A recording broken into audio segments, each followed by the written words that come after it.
tous, mes chers abonnés, mes chers élèves, surtout mes élèves de première année bac sciences maths, et aussi mes chers élèves, les deuxième année bac, que ce soit sciences physiques, sciences expérimentales, bienvenue dans cette nouvelle capsule dans laquelle on va tous étudier le chapitre 2, la nature de l'information génétique et le mécanisme de son expression.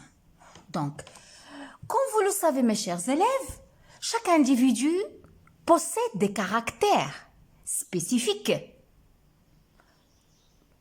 qui permettent de l'identifier, comme par exemple appartenant à son espèce. Par exemple, si je vous dis l'être humain, membre de l'espèce humaine, il possède des caractères spécifiques qui le différencient des autres espèces. Par exemple, les animaux.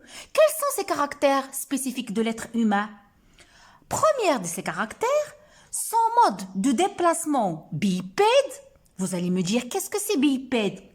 C'est-à-dire, il se tient debout et il marche sur deux pieds. Autre caractéristique, son langage articulé, ses mains préhensiles, qui lui permettent de saisir, qui lui permettent de prendre toute chose, et aussi son intelligence développée ou bien son intelligence douée. Ça, ce sont les caractères spécifiques, caractéristiques de l'être humain. Mais il possède aussi des caractères individuels qui lui permettent de se distinguer des autres individus de la même espèce. Mes chers élèves, ces informations constituent ce que j'appelle le programme génétique ou bien l'information génétique. Avant de commencer notre cours par la problématique, faisons un petit rappel de certaines notions de base que vous avez déjà étudiées en deuxième année de collège, la notion de l'information génétique. Voilà, mes chers élèves, certains documents qui vont nous permettre de se rappeler des acquis antérieurs que vous avez étudiés en collège. Donc, comme vous voyez, le premier document, qu'est-ce qu'il représente? Il représente des êtres vivants, comme vous voyez.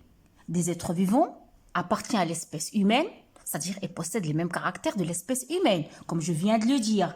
Le mode de déplacement bipède, le langage articulé, les mains préhensiles, l'intelligence développée. Mais, si vous les regardez, ces êtres vivants, ils sont différents l'un à l'autre. Et pourtant, ils appartiennent à la même espèce. Donc, ces jeunes, ils représentent tous des caractères de l'espèce humaine, ça vous le savez. Ils sont donc tous semblables, mais ils présentent tous des variations individuelles. Par exemple, si je prends ce monsieur-là, il se différencie des autres par quoi? Par le fait qu'il a une couleur de peau qui est noire. Celui-là, il a une couleur de peau qui est blanche. Donc, chacun d'eux, il présente des variations individuelles qui permettent de dire qu'ils sont tous différents. Ok? Si vous voyez cet Africain-là, il a les cheveux comme ça. La couleur de la peau, elle est comment? La couleur de la peau, elle est noire. Ok? C'est-à-dire, ils présentent tous des caractéristiques individuelles qui sont différents l'un à l'autre. Donc, autre document, si vous voyez la photo, ce sont des êtres vivants. Là, on parle de quoi? De quel caractère? La forme de l'iris de nos yeux. La forme de l'iris de nos yeux. Comme vous voyez, il y en a différentes couleurs. La forme de l'iris est considérée comme unique pour chaque individu. Elle est unique. Et pour chaque œil, cela en fait un bon identifiant biométrique. On sert comme un système de reconnaissance. Comme vous voyez, il y en a des gens qui ont des yeux de couleur marron, de couleur noire, de couleur bleue, verdâtre, etc. Donc, ça varie la couleur des iris C'est un caractère qui varie d'un individu à un autre. Donc, passons maintenant au document 3. Ça, vous l'avez déjà vu. En deuxième année de collège, vous vous rappelez de cette photo-là. Mais qu'est-ce que c'est que ça? Oui, c'est quoi? Ce sont les chromosomes. درستم الصبغيات. أعطيكم المصطلح باللغة العربية. Ce sont les chromosomes. Quels sont les chromosomes? Qu'est-ce que c'est les chromosomes? Donc, faisons un petit rappel. Les chromosomes, ce sont les éléments porteurs de l'information génétique. Ils contiennent des gènes. Ça, vous les avez vus, qu'au niveau des chromosomes, il y a des gènes. هناك مورثات. Ils sont formés de longues molécules d'ADN. On verra ça en détail dans le cours, Inch'Allah. Leur nombre, elle est constant chez chaque espèce animale. C'est-à-dire, chaque espèce, elle a ses propres chromosomes. Le nombre des chromosomes varie d'une espèce à une autre. Combien l'homme a de chromosomes? Quand vous voyez 22 chromosomes multipliés par 2, parce que si vous regardez, ils sont disposés sous forme de couple. على شكل أزواج. Donc, combien de chromosomes? Je vous écoute. Donc, j'ai dit 22. Je parle ici des chromosomes non sexués. N'oublions pas les chromosomes sexués. On va détailler ça, Inch'Allah, dans les prochaines capsules. Donc, quand vous voyez 23 couples de chromosomes, c'est-à-dire la formule chromosomique chez l'être humain, c'est 46. L'être humain possède 46 chromosomes. Donc, on verra ça ultérieurement. Donc, ils sont souvent illustrés sous leur forme condensée. Comment on appelle ça? C'est le karyotype. Al-Kharita as-Sibriya. Si on veut représenter les chromosomes, on les représente sous forme d'une carte de chromosomes, sous forme d'un karyotype. Ça, vous l'avez vu en deuxième année de collège et vous avez fait la comparaison de karyotype de l'homme et karyotype de la femme. Passons au document 2. Regardez avec moi, je vais régler la photo. Donc, qu'est-ce que vous voyez dans le document 2? Donc, l'origine de l'être humain. D'où il vient l'être humain, mes chers élèves? Ça, vous le savez.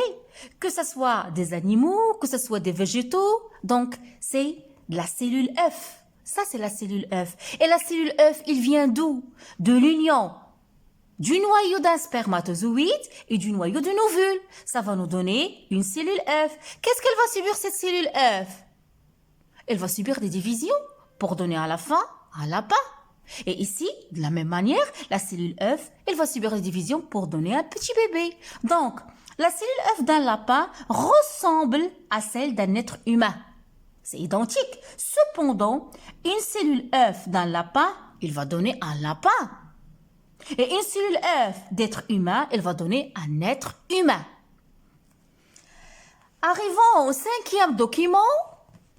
Ça, c'est l'arbre généalogique, Shajarat al-Aïla. Donc, la lecture de cet arbre généalogique permet d'identifier la nature héréditaire d'un caractère. Donc, تذكروا معي تلامذتي الأعزاء رأيتم هذا في السنة الثانية إعدادي. شجرة العائلة تمكننا من تتبع انتقال الصفات الوراثية. On peut identifier la transmission des caractères héréditaires. Donc, si vous voyez ici, quel est le caractère héréditaire étudié dans cet arbre généalogique? C'est le caractère de la couleur de la peau, l'albinos. Vous allez me dire que ça veut dire quoi? Albinos. Qu'est-ce que c'est albinos? On dit qu'une personne albinos souffre d'un défaut de production de la mélanine. Donc, la mélanine, c'est quoi, mes chers élèves? La mélanine, c'est un pigment qui donne sa couleur à nos cheveux, qui donne la couleur à nos cheveux, qui donne la couleur à nos yeux, qui donne la couleur à notre peau. Il nous protège aussi du soleil. Donc, les gens qui souffrent de cette maladie, ils ont un problème, c'est-à-dire dans la fabrication de ce pigment-là, la mélanine. Ils ont une couleur qui est blanchâtre, ok? C'est une maladie, l'albinisme, c'est une maladie, ça vous allez le voir, Inch'Allah, dans les prochaines leçons, c'est une maladie qui est d'origine génétique. Donc, à travers la lecture de cet arbre généalogique, on peut suivre comment il y aura la transmission de ce caractère-là, ok? Donc, ça, ce sont des petits rappels que vous avez déjà vus en deuxième année de collège. On va passer maintenant, mes chers élèves, à poser les questions concernant notre leçon. Donc voilà, mes chers élèves, certains documents pour s'interroger, pour poser des questions concernant notre leçon, nature de l'information génétique et mécanisme de son expression. Qu'est-ce que vous regardez? Oh là là, des pommes, des délicieuses pommes. Mais, quelle est la différence entre ces pommes-là si vous regardez? Celle-là, elle est d'une couleur rouge. L'autre, elle est d'une couleur verdâtre. L'autre, elle est jaune.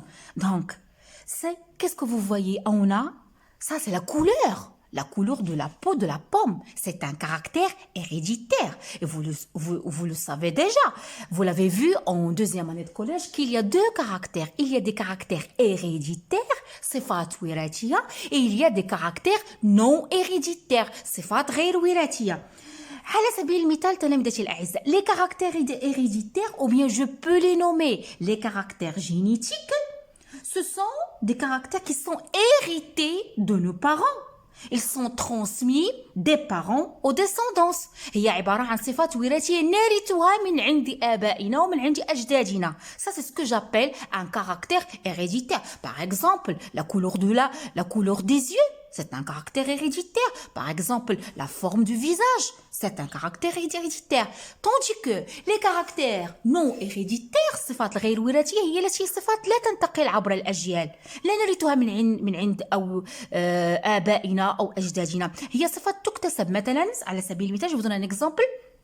Si j'utilise des lentilles colorées pour mes yeux, des lentilles qui ont de couleur verdâtre, est-ce que ça c'est un caractère héréditaire? Non, parce que mes yeux ne sont pas de couleur verdâtre. J'ai utilisé des lentilles qui ont changé la couleur de mes yeux. Autre chose, par exemple, si je fais un autobronzage, ma couleur j'ai modifié la couleur de ma peau en prenant une couleur bronzante. Donc ça, c'est pas un caractère héréditaire, c'est un caractère non héréditaire. Ceux qui font de la musculation, ils ont des muscles. Est-ce que ça, c'est un caractère héréditaire? Non, c'est un caractère non héréditaire. C'est clair? Donc cette notion caractère héréditaire, caractère génétique, caractère non héréditaire, on l'a réglé. Autre photo qui représente aussi la diversité des caractères individuels chez les chiens. Comme vous voyez, différents caractères chez les chiens.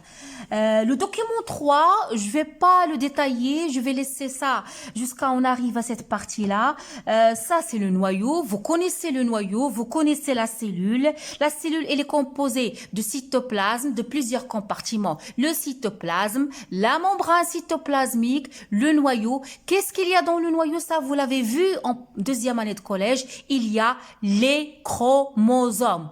Les chromosomes, on verra ça ultérieurement, Inch'Allah, en détail. Ils sont composés de quoi? De deux chromatides. Ça, c'est une chromatide et ça, c'est une chromatide attachée d'un centromère.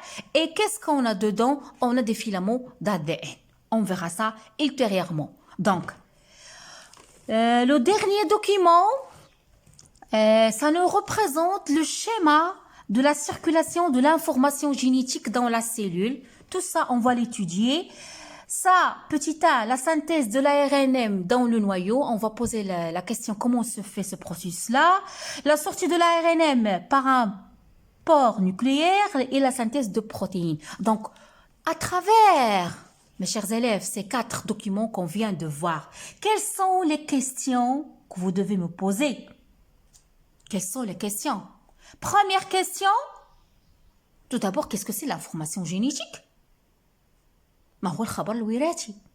Quelle est la nature de l'information génétique? Quel est le support de l'information génétique? Autre chose, je viens de le dire que la cellule, elle est constituée de plusieurs compartiments. Elle est constituée de cytoplasme, elle est constituée du noyau, il est constitué de mitochondries, il est constitué de chloroplastes. Donc, on peut poser la question suivante. L'information génétique, où se localise-t-elle au niveau de la cellule? Est-ce est-ce que l'information génétique se localise au niveau du cytoplasme, au niveau du noyau, au niveau de la membrane cytoplasmique, au niveau des chloroplastes, au niveau de mitochondries? Ça, c'est une question qu'on doit trouver la réponse. Je peux rajouter quel est le mécanisme de l'expression de l'information génétique. Comment se fait la synthèse de protéines comme on a vu ici? Comment se fait la synthèse de protéines? Quelle est la structure de l'ADN? Comment se fait la duplication de l'ADN? Et aussi, comment se déroule le transfert de l'information génétique au cours de la reproduction sexuée? Donc, ce sont des questions qu'on va essayer de trouver la réponse, Inch'Allah, dans les prochaines capsules. D'ici là, je vous dis, je vous adore. Abonnez-vous à ma chaîne. Laissez-moi beaucoup de commentaires. À bientôt.